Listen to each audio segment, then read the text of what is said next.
آج پوری دنیا کے اندر لوگ یہ شکایت کرتے ہیں مولانا بہت کماتے ہیں، ہمارے گھر میں برکت نہیں ہوتی، نماز بھی پڑھ رہے برکت نہیں ہے، روزے بھی رکھ رہے برکت نہیں ہے، تلاوت بھی ہو رہی ہے برکت نہیں ہے۔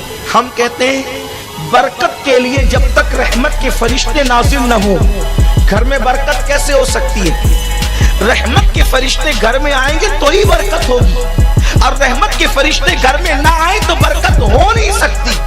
اور رحمت کے فرشتے کہاں سے چلے جاتے ہیں، رحمت کے فرشتے کہاں سے نکل جاتے ہیں؟ تفسیر روح البیان شریف میں ایک بات لکھی ہے، بہت دھیان سے سنیں۔ آج گھر کی عورتیں تو باہر بھی دوپٹہ نہیں اوڑھتی، جو باہر دوپٹہ نہ اوڑھے تو گھر میں دوپٹے کا کیا تصور ہو سکتا ہے؟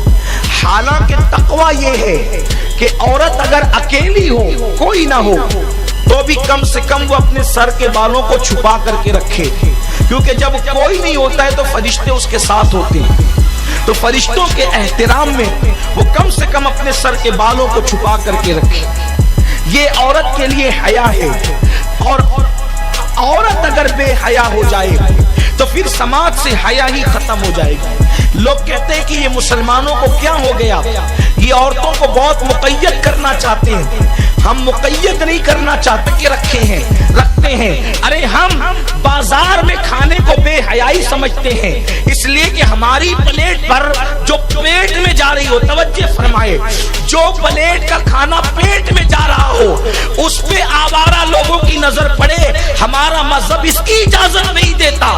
تو جو کھانا پیٹ میں جا کر ہضم ہو جائے اس پہ کسی کی نظر پڑے، ہمیں یہ پسند نہیں ہے۔ جو زندگی کا ساتھی بنے عورت اس پر لوگوں کی نظر پڑے، ہم یہ کیسے گوارا کر سکتے ہیں؟ یہ تو بے غیرت لوگوں کا کام ہے، بے حیا لوگوں کا کام ہے کہ وہ عورتوں کو نمائش بناتے ہیں۔ ہمارے مذہب میں تو عورت کا مقام بڑا بلند ہے، اس کا مرتبہ بڑا بلند ہے، تو ہم عورتوں کو نمائش نہیں بناتے۔ عرض کر رہا تھا کہ عورتیں بالوں کی نمائش کری تو بیچاری گھر میں کیا دوپٹہ اوڑھے گی؟ یاد رکھیے، امام حسین سے کسی نے کہا حسین تیری ماں بڑی نیک تھی، امام کی آنکھوں میں آنسو آ گئے، فرمایا تو نے سچ کہا، جب میری امی کا وصال ہوا تو 6-7 سال سے زیادہ میری عمر نہیں تھی، اس چھوٹی سی عمر میں بھی میں نے اپنی ماں کے سر کے بالوں کو کبھی نہیں دیکھا۔ جس نے اپنے بیٹوں سے بھی اپنے سر کے بالوں کی حفاظت کی ہے وہ نبی کی شہزادی سیدہ فاطمہ الزہرا سلام اللہ علیہا ہے۔ رحمت کے فرشتے کہاں سے چلے جاتے ہیں؟ جب حضرت ابراہیم علیہ السلام کو آگ میں ڈالنے کے لیے نمرود نے علاوہ تیار کیا اور آگ جلائی، بہت بڑی آگ جلائی، اتنی بڑی آگ جلائی کہ وہ آگ جو ہے اس کا علاوہ جو اس کا حوض تھا وہ تقریباً 80 گز بتایا جاتا ہے، اور ہر بندہ اس میں لا کر کے لکڑیاں، کوئلے اور ایندھن ڈالتا، حتیٰ کہ عورتیں منتیں مانتی کہ میرے بچے کو شفا ملے گی تو چرخہ کاٹ کر جتنی رقم آئے گی وہ سب ابراہیم کو جلانے کے لیے میں خرچ کروں گی۔ اتنی شدت پیدا کی گئی تھی ابراہیم علیہ السلام کے خلاف۔ حضرت ابراہیم علیہ السلام کے لیے جب کئی دنوں تک کے آگ بڑھتی چلی گئی تو پھر ابراہیم علیہ السلام کو اب آگ میں ڈالا کیسے جائے گا، یہ ایک عجیب مسئلہ تھا ان کے لیے۔